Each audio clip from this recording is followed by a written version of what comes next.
श्री गणेशाय नमः। नमस्कार मित्रों, ज्योतिष विषय के अंतर्गत हम लोग नक्षत्रों की परिचर्चा करते हुए कृतिका नक्षत्र से आज चित्रा नक्षत्र तक पहुंच गए हैं। और चित्रा नक्षत्र चित्त को प्रसन्न करने वाला नक्षत्र है, चित्त की रक्षा करने वाला नक्षत्र है। यह नक्षत्र ज़ोडिएक के अर्थात राशि चक्र के बिल्कुल ठीक मध्य में आने वाला नक्षत्र है। यह नक्षत्र सुखवर्धक है, सुख की वृद्धि करता है। राशि चक्र पर यह नक्षत्र कन्या राशि में 23 अंश 20 कला से प्रारंभ होता है, जो कि तुला राशि में 6 अंश 40 कला तक इसका प्रसार बनता है। दूसरे शब्दों में आप यह कह सकते हैं कि राशि चक्र पर यह नक्षत्र 173 अंश 20 कला से प्रारंभ होता है और 186 अंश 40 कला तक यह अपना प्रसार रखता है, अर्थात इतने अंशों के बीच में चित्रा नक्षत्र पाया जाता है। तो जब आप देखते हैं 173 अंश से 186 अंश, तो इसके बीच में एक अंक आता है 180,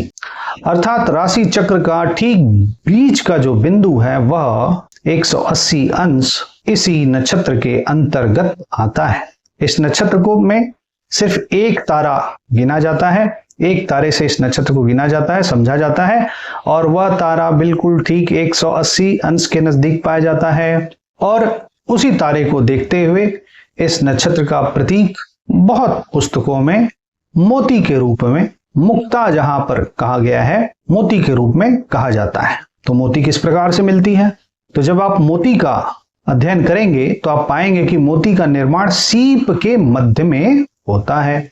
सीप, अगर आप सीप को देखेंगे तो सीप एक जीव होता है जिसके चारों तरफ बहुत ही सख्त खोल होता है, और आप ऐसा समझिए कि कुछ इस तरह से वो खुलता और बंद होता रहता है। अब अगर आप यह समझें तो यह समझिए कि पूरी तरह से एक 360 अंश का वृत्त हो गया, और इस 360 अंश के वृत्त पे यह खुलता और बंद होता है, खुलता और बंद होता है। और जब यह अपना मुंह खोलता है, यदि उसी समय कोई परजीवी, कोई सूक्ष्म जीवी उसके मुंह में चला जाए तो वह सीप की कोशिकाओं को खराब करना शुरू कर देता है।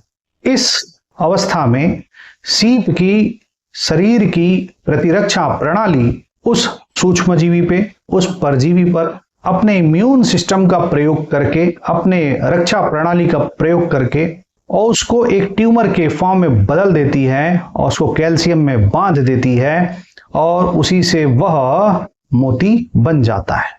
अर्थात वह मोती के माध्यम से उस सूक्ष्म जीव को, उस परजीवी को, उस बाहरी आक्रमण को बांध देता है। यह सीप के ऊपर हमने चित्रा नक्षत्र में इतनी परिचर्चा क्यों की? तो इसलिए की क्योंकि इसका बहुत बड़ा संकेत हम आगे बात करेंगे, इसका संदर्भ है। परंतु इस बात को समझने से पहले हमें चित्रा नक्षत्र के कुछ अन्य गुणधर्मों को भी समझ लेना चाहिए, जिसकी की बात मैं भी करने जा रहा हूं। तो आपको मैं बता दूं कि स्त्री पुरुष के भेदों में इस नक्षत्र को स्त्री नक्षत्र के रूप में देखा गया है। स्त्री नक्षत्र का अर्थ क्या है? स्त्री नक्षत्र का अर्थ यह है कि यह नक्षत्र उन गुणों से संपन्न है जो गुण स्त्री से अपेक्षित है।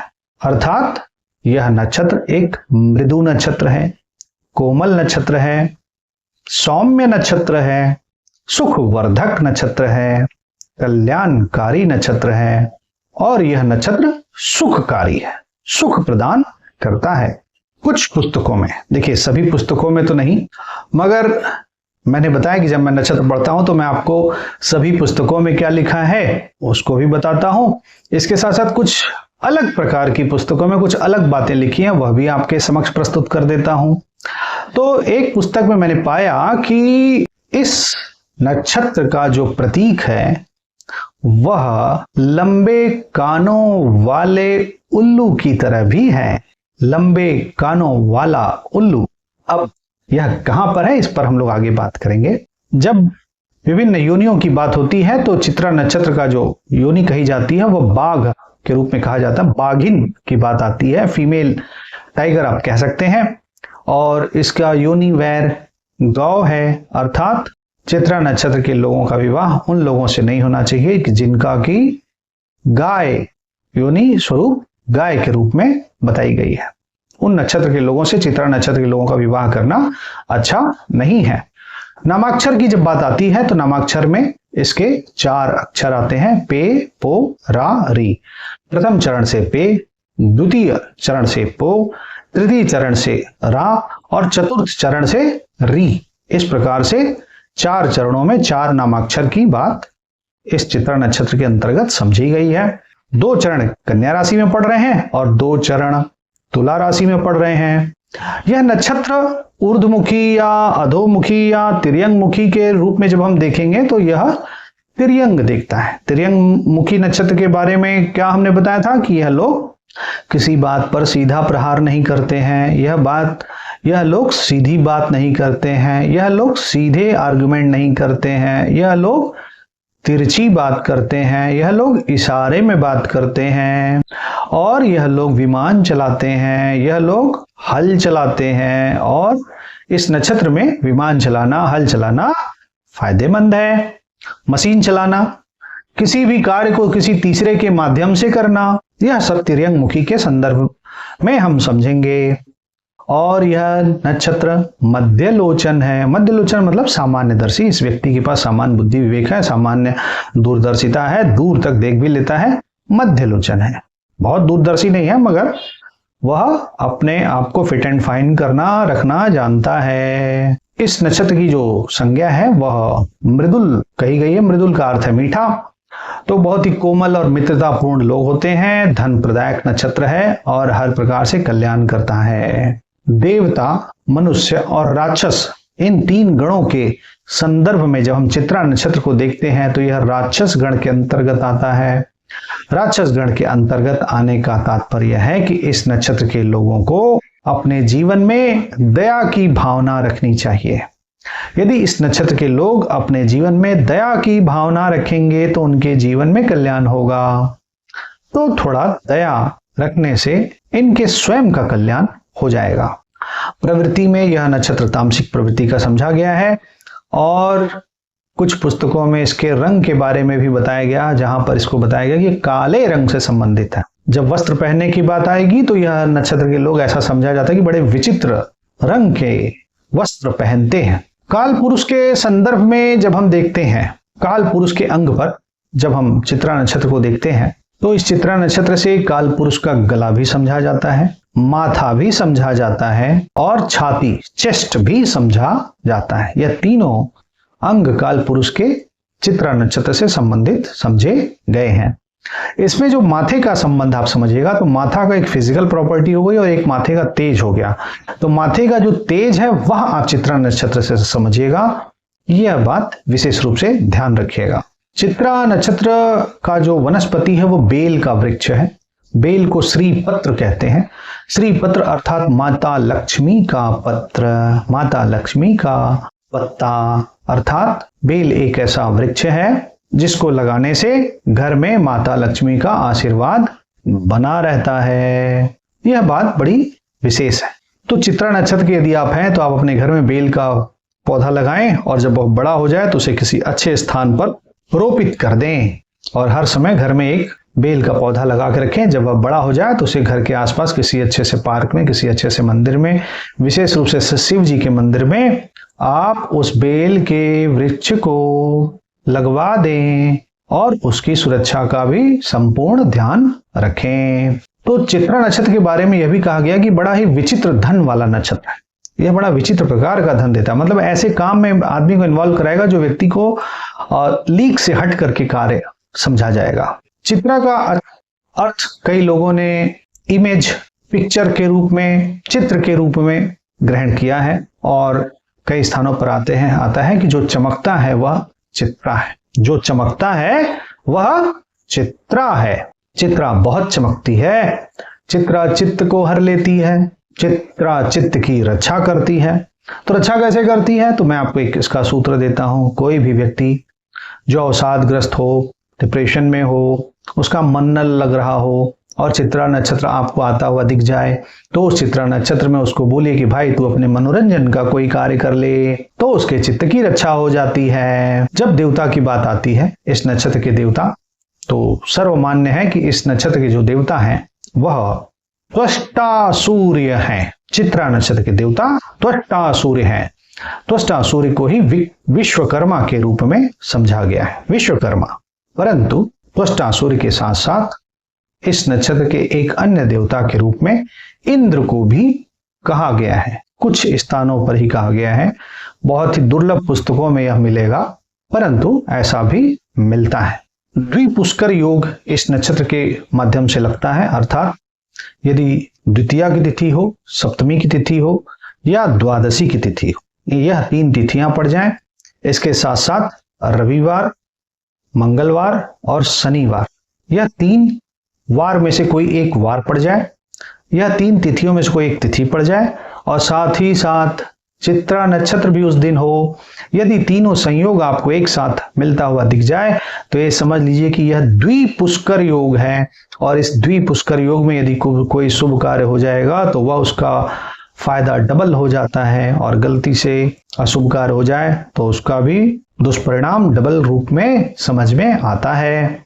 बैसाख का महीना हो या मार्गशीर्ष का महीना हो, मार्गशीर्ष को कई क्षेत्रों में अग्रहण कहते हैं और उस अग्रहण को अपभ्रंश के रूप में अगहन कहते हैं। तो आप यह समझिए कि बैसाख और अगहन के मास में अर्थात मार्गशीर्ष माह में चित्रा नक्षत्र यदि लगा हो तो वह उस दिन कोई भी फल नहीं देता है, वह शून्य फल देता है, वह शून्य नक्षत्र हो जाता है। और इसी प्रकार से यदि सोमवार के दिन चित्रा नक्षत्र पड़ जाए तो यह समझ लीजिएगा कि वह दग्ध नक्षत्र हो गया, अब वह कोई फल नहीं देगा। जिस प्रकार से कोई दाना हो, कोई बीज हो और उसे रोस्ट कर दीजिए, उसे भून दीजिए तो उससे कोई फल मिलेगा, उससे कोई पेड़ पौधा निकलेगा? नहीं निकलेगा। ठीक उसी प्रकार से सोमवार के दिन चित्रा नक्षत्र पड़ जाए तो समझ लीजिए वह दग्ध नक्षत्र है, कोई लाभ नहीं देने वाला है। परंतु यदि शनिवार के दिन चित्रा नक्षत्र पड़ जाए तो वह अल्प फल देगा, आधा फल देगा। ग्रंथों में काण की संज्ञा दी गई। काण का अर्थ है आधा, एक आंख से देखने वाला, अर्थात आधा फल मिला, कुछ हो रहा है काम, कुछ काम नहीं हो रहा है, ऐसा। जब चैत्र मास होता है तो उस समय पूर्णिमा आप देखेंगे तो चित्रा नक्षत्र में ही होती है, यदा कदा स्वाति नक्षत्र में भी होती है। तो स्वाति नक्षत्र और चित्रा नक्षत्र में जब पूर्णिमा होती है तो उसे चैत्र मास की संज्ञा दी जाती है। वहीं से उसी पूर्णिमा को आप वर्ष का पहला पूर्णिमा समझते हैं। कारकत्व जो चित्रा नक्षत्र के बारे में आता है वह लोगों को बहुत अच्छा मिस्त्री बनाता है, कारीगर बनाता है, शिल्पकार बनाता है, इंजीनियर बनाता है। बहुत अच्छे इंजीनियर, एकदम स्किलफुल इंजीनियर बनते हैं चित्रा नक्षत्र के माध्यम से लोग। भवन निर्माण करने वाले, रत्नों के पारखी, लिपिक, बहुत अच्छे लिपिक भी होते हैं, लिपिक का अर्थ है बहुत अच्छे क्लर्क भी होते हैं, और कवि होते हैं, गणितज्ञ होते हैं, शिल्प बहुत अच्छे चिकित्सक भी होते हैं, और ज्योतिषी भी होते हैं। ज्योतिषी को दैवज्ञ भी कहते हैं। ज्योतिषी का अर्थ है जो भगवान का दूत है, जो ऊपर वाले का भेजा हुआ दूत है, आप उसको समझिए, क्योंकि वह आपके सामने जो प्रकृति की दिव्य शक्तियां हैं उन दिव्य शक्तियों को आपके लिए ट्रांसलेट करके आपको बता रहा है, इसलिए उसको भगवान का दूत समझा जाता है। इसीलिए ज्योतिषी को अन्य शब्दों में दैवज्ञ कहा गया है। जो देवताओं को जानता है वह दैवज्ञ है। तो चित्रा नक्षत्र के लोग बहुत अच्छे दैवज्ञ भी बनते हैं। कैसे बनते हैं इसकी बात हम लोग आगे भी करेंगे। जो सामान्य व्यक्तित्व है चित्रा नक्षत्र के लोगों का, सामान्यतः ऐसे लोग बड़े ही विचित्र वस्त्र को पहनते हैं, यानी कि न्यू फैशन के लोग होते हैं, नए फैशन को एक्सेप्ट करते हैं। ऐसे लोगों की आंखें गोलाई ली हुई होती हैं और पतली होती हैं, पतली कमर भी होती है, लंबी भौं इनकी बड़ी लंबी होगी। ऐसे लोग बड़े ही बुद्धिमान, शिल्पकार, कुछ ना कुछ क्रिएटिव वर्क करने वाले। शिल्पकार तो पुराने समय में था, आज के जमाने में आज किसी भी प्रकार का क्रिएटिव काम अगर आदमी कर रहा है तो आप उसे चित्रा नक्षत्र से संबंधित समझ सकते हैं। ऐसा व्यक्ति अनेक प्रकार के वस्त्रों को, माला को धारण करने वाला होता है। आप यह समझिए कि पहनने ओढ़ने का बहुत ही शौकीन व्यक्ति होता है। तो मैंने आपको बताया, यह तो बातें जो थी यह चित्रा नक्षत्र की बहुत ही आधारभूत बातें थी। इन आधारभूत बातों के साथ साथ मैं और आपको बता दूं कि चित्रा नक्षत्र दिन से विंशोत्तरी महादशा प्रणाली में मंगल की महादशा को समझा जाता है।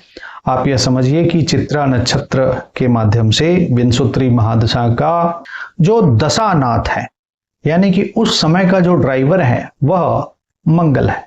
इस धारणा को समझिएगा। चित्रा नक्षत्र के माध्यम से विंशोत्तरी महादशा में समय का जो 7 वर्ष कालखंड आता है, उस 7 वर्ष के कालखंड का जो वाहक है, जो दशानाथ है, उस कालखंड का जो दशानाथ है वह मंगल है।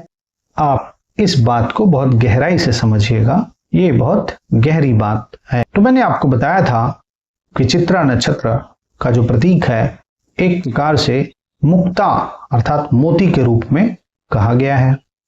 तो मोती जो है वह सीप के अंदर बनता है और सीप कुछ इस प्रकार की आकृति होती है, ऐसा, और ये ऐसे खुलता बंद होता रहता है। खुद को ऐसे खोल लेगा, फिर बंद कर लेगा, खोलेगा और बंद कर लेगा।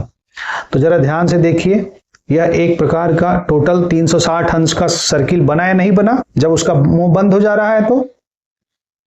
और चूंकि उसके बॉटम पर मोती का निर्माण हो रहा है तो इसलिए 180वीं अंश का जो तारा है उसको चित्रा नक्षत्र का तारा कहा गया।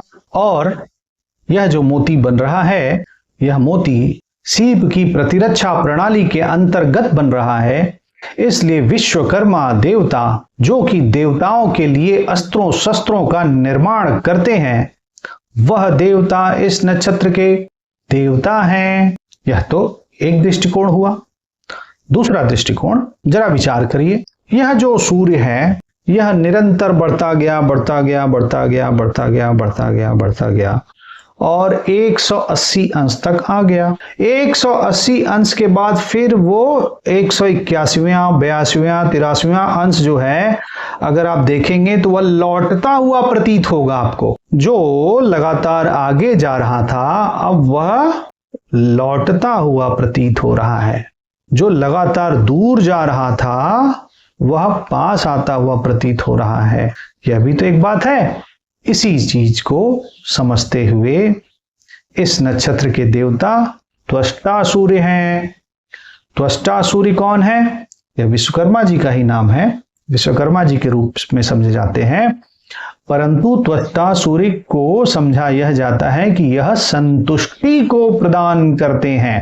त्वष्टा सूर्य संतुष्टि को प्रदान करते हैं, अर्थात वह जो सूर्य चलता गया 180 अंश तक सीधा चलता चला गया और 180 अंश के बाद जब 181वें अंश हुआ तो वापस आता हुआ प्रतीत हो रहा है। 185, 190, जैसे जैसे उसके अंश बढ़ रहे हैं ऐसा दिख रहा है कि वह वापस रिटर्न हो रहा है। अर्थात उसने अपनी यात्रा में एक प्रकार की संतुष्टि को प्राप्त कर लिया और उस संतुष्टि को प्राप्त करके वापस आ रहा है। यह भी तो एक विशेष बात हुई। सूर्य को अयन का बल मिलता है। तुला की संक्रांति होती है, तुला राशि में सूर्य का प्रवेश होता है तो सूर्य दक्षिण गोल में प्रवेश कर जाते हैं। तो यह अयन की जो गति सूर्य की हो रही है, इसमें तुला राशि का प्रारंभ बिंदु अर्थात चित्रा नक्षत्र का मध्य बिंदु एक विशेष भूमिका निभाता है। मैं आपको बताऊं, सामान्यतः सभी ग्रह जब उच्च के होते हैं तो वह बहुत अच्छा फल देते हैं, परंतु जब सूर्य नीच का हो जाता है तो यह अहंकार का लोप कर देता है और व्यक्ति को लोकप्रिय बना देता है। तो यह त्वष्टा सूर्य संतुष्टि को प्रदान करते हैं, अहंकार का नाश करते हैं और व्यक्ति को लोकप्रिय भी बनाते हैं। साथ ही साथ मैंने आपको बताया कि यह नक्षत्र राशि चक्र के बिल्कुल मध्य में आता है, तो इसके 2 चरण राशि चक्र के पूर्वार्ध में और 2 चरण राशि चक्र के उत्तरार्ध में स्थित है। इसलिए यह नक्षत्र 2 दुनिया के बीच में संबंध बनाता है। यह नक्षत्र दिन और रात के बीच में संबंध बनाता है। यह नक्षत्र उत्तर गोल और दक्षिण गोल के मध्य में संबंध स्थापित करता है। यह नक्षत्र में सूर्य उत्तर गोल में भी दिख रहा है और सूर्य दक्षिण गोल में भी दिख रहा है। 2 चरण इधर 2 चरण उधर। तो यह जो चित्रा नक्षत्र की विशिष्ट स्थिति है, इसके कारण इस नक्षत्र के लोग 2 दुनिया को जोड़ने वाले बहुत अच्छे अनुवादक, बहुत अच्छे राजदूत होते हैं। इसीलिए चित्रा नक्षत्र के लोग बहुत अच्छे ज्योतिषी भी होते हैं, क्योंकि ज्योतिषी भी 2 दुनिया की बात करता है। वह तारों की दुनिया से समझी गई बात को मनुष्य के जीवन में देखता है और मनुष्य के जीवन में उसको उसकी व्याख्या कर देता है। इसलिए चित्रा नक्षत्र के लोग बहुत अच्छे ज्योतिषी भी होते हैं। तो यह दो दुनिया को जोड़ने वाले, दो दुनिया को कनेक्ट करने वाले लोग हैं। ये बहुत अच्छे राजदूत हैं, ये बहुत अच्छे एम्बेसडर हैं, ये बहुत अच्छे अनुवादक हैं। यह बात बहुत ही गहरी है, समझने की है। ये लोग बहुत ही कुशल, बड़े ही इंटेलिजेंट, बहुत ही कौशल युक्त होते हैं। इनको हर चीज का बहुत अच्छा ज्ञान होता है, साथ ही साथ इनको संतोष भी होता है। ये इनकी विशेषता है। और ऐसे लोगों के पास काम की कोई कमी नहीं होती, बहुत काम इनके पास होता है।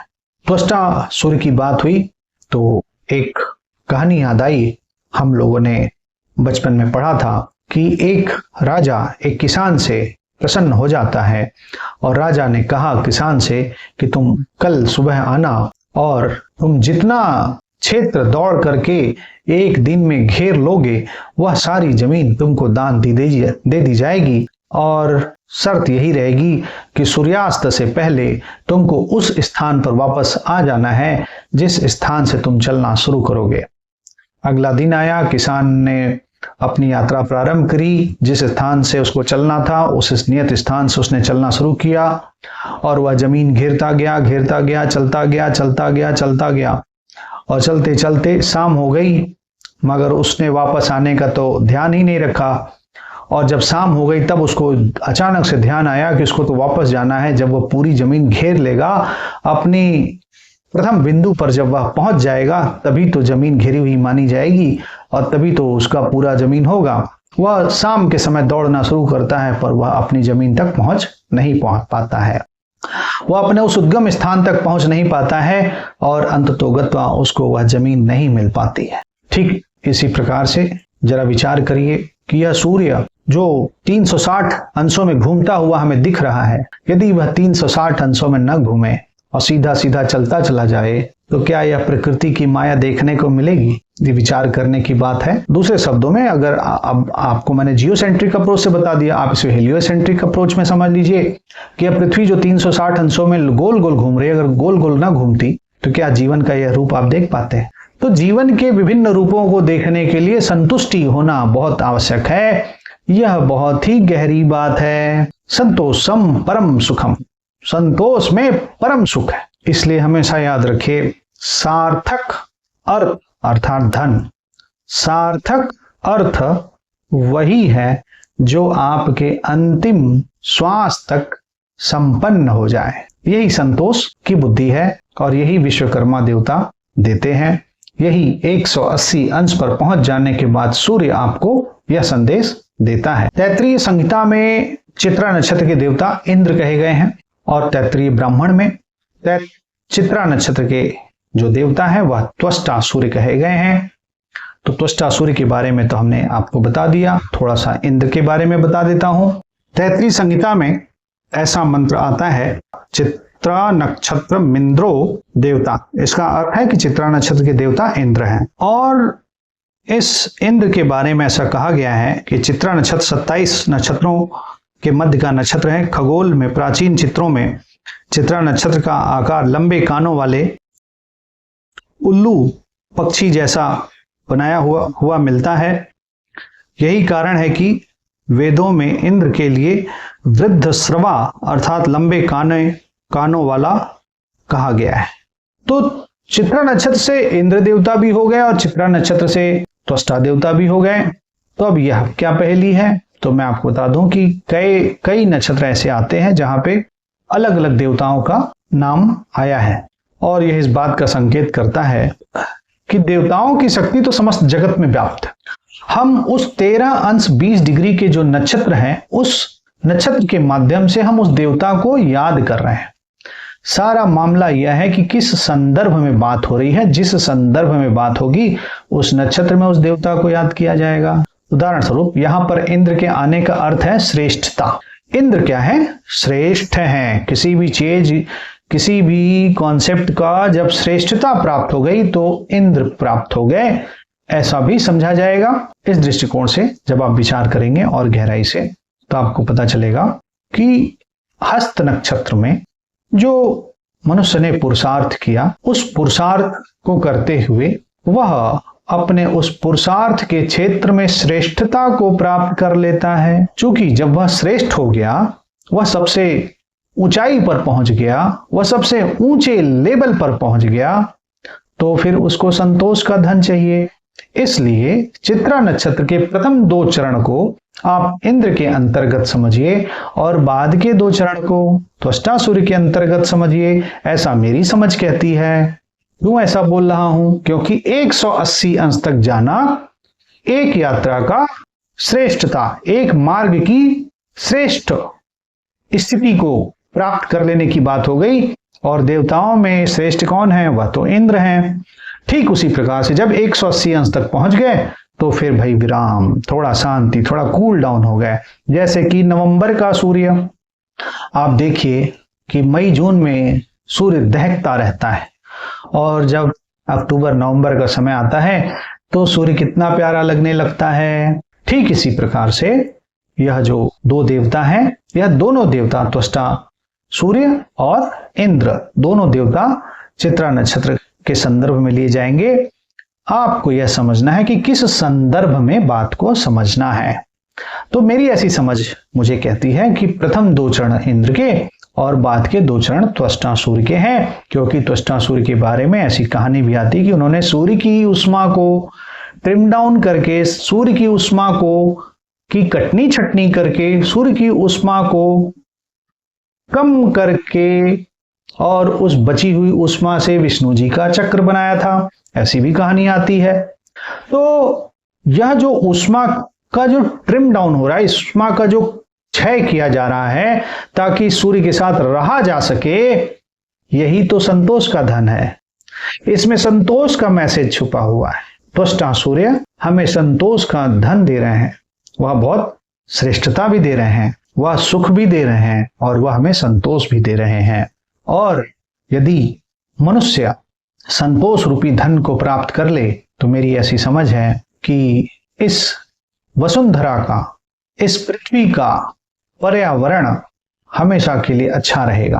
मनुष्य ने अपने संतोष के धन का त्याग कर दिया है, इसीलिए प्रदूषण बढ़ता जा रहा है। और हमें अपने आने वाली पीढ़ी के लिए भी विचार करना पड़ेगा कि हम इस धरा का कितना दोहन करें, इसमें कहीं न कहीं तो संतोष ले आए।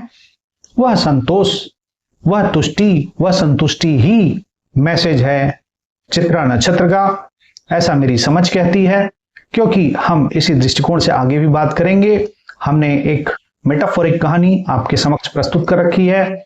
हमने आपको बताया था कि एक यह जो शरीर है, इस शरीर में एक आत्मा बसती है, वह पुनर्वसु नक्षत्र के अंतर्गत बसी। पुष्य नक्षत्र में उसका पोषण हुआ, आश्लेषा नक्षत्र में वह मां के शरीर से पृथक हुई, मघा नक्षत्र में उसको एक परिवार मिला, एक कुटुंब मिला, उस कुटुंब का संस्कार मिला।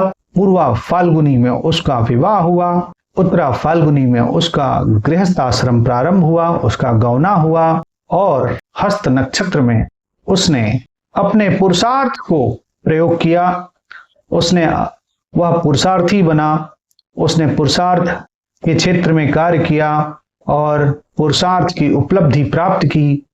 और पुरुषार्थ करता हुआ वह आत्मा इस जीव जगत में, इस जीव के शरीर में श्रेष्ठता को प्राप्त किया।